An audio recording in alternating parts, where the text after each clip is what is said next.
বাংলাদেশে আনুষ্ঠানিক কার্যক্রম শুরু করেছে ব্রিটিশ চ্যারিটি সংস্থার রেজিস্ট্রেশনপ্রাপ্ত সামাজিক সংগঠন Biswanath daffodil association UK. Daffodil অ্যাসোসিয়েশনের সাবেক সভাপতি প্রয়াত কামরুল ইসলাম রেজার ষষ্ঠ মৃত্যুবার্ষিকী উপলক্ষে আলোচনা, দোয়া মাহফিল ও পথশিশুদের মাঝে খাবার বিতরণের মাধ্যমে কার্যক্রম শুরু করে সংস্থাটি। সিলেটের বিশ্বনাথ থেকে বিস্তারিত জানাচ্ছেন আমাদের সহকর্মী নবীন সুহেল।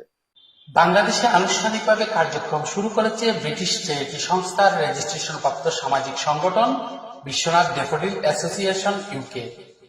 নানা কর্মসূচির মাধ্যমে সংগঠনের সাবেক সভাপতি প্রয়াত কামরুল ইসলাম রেজার মৃত্যুবার্ষিকী পালনের মধ্য দিয়ে কার্যক্রম শুরু হয়।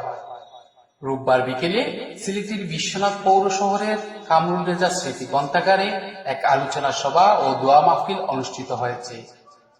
পরে শতাধিক তৃণমূল পথশিশুদের মাঝে খাবার বিতরণ করা হয়।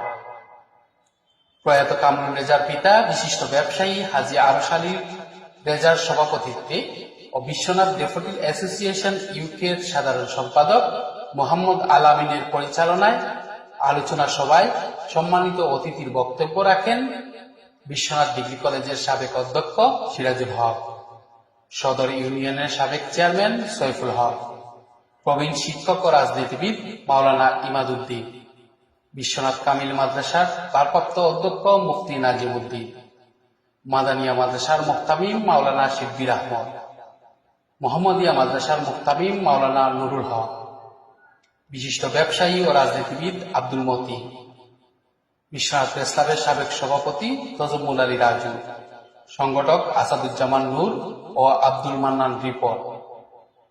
আলোচনা সভা শেষে প্রয়াত কামরুল রেজার মাগফিরাত কামনায় বিশেষ মোনাজাত অনুষ্ঠিত হয়।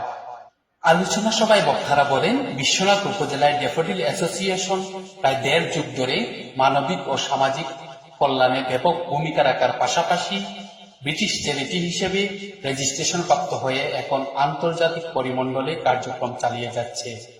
তারা বলেন, এই সংগঠনের গঠন করা থেকে শুরু করে সংগঠনের অগ্রযাত্রায় প্রয়াত কামরুল ইসলাম রেজার ভূমিকা ছিল অপরিসীম। এদিকে কামরুল রেজা স্মরণে সংগঠনটি সুবিধা বঞ্চিতদের স্বাবলম্বীকরণ প্রজেক্ট ও এতিমদের মাঝে চাল বিতরণ সহ বিভিন্ন কার্যক্রম পরিচালনা করবে বলে জানিয়েছেন সংগঠনের সাধারণ সম্পাদক মোহাম্মদ আলামী।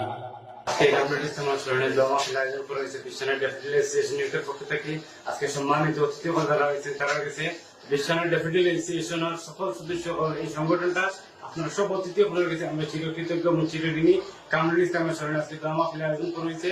এখন আমরা কামরুল ইসলামের মাগফিরাতের লাগি কিছু সিন্নি নিচে দৌড়ব 25 জন লাগি এবং আগামী মাসে 2টা এতিমখানার মাঝে চাল বিতরণ করব। কামরুল ইসলামের স্মরণার্থে আমরা বিডিএ ইউকের পক্ষ থেকে প্রতি বছর স্বাবলম্বীকরণ প্রজেক্ট করা হয়। চলতি বছর 3টা স্বাবলম্বীকরণ প্রজেক্ট করব চলতি মাসের ভিতরে এবং 3টাই আমরা কামরুল ইসলামের মাগফিরাতের তালিকা করব। আর ধারাবাহিকভাবে আগামী নভেম্বরের শেষের দিকে বিশ্বনাথ ড্যাফোডিল অ্যাসোসিয়েশন ইউকে বন্যা পরবর্তী পুনর্বাসন প্রজেক্ট আমরা শুরু করবো এবং আগামী বছরের শেষের দিকে আমরা একটা সার্ভে আন্ডার সার্ভে রয়েছে প্রজেক্টটা করার লাগে আগামী বছরের ডিসেম্বরের শেষের দিকে প্রজেক্টটা আমরা পাবলিকলি রিলিজ করে গেলাম। এটার আনুমানিক বাজেট রয়েছে 50 কোটি টাকা। সময় মতো বিশ্বনাথবাসী, সিলেটবাসী, দেশবাসীর আমরা অবহিত করবো। সবার কাছে আমরা আন্তরিক সবাই আমরা থ্যাংক জানাইলাম।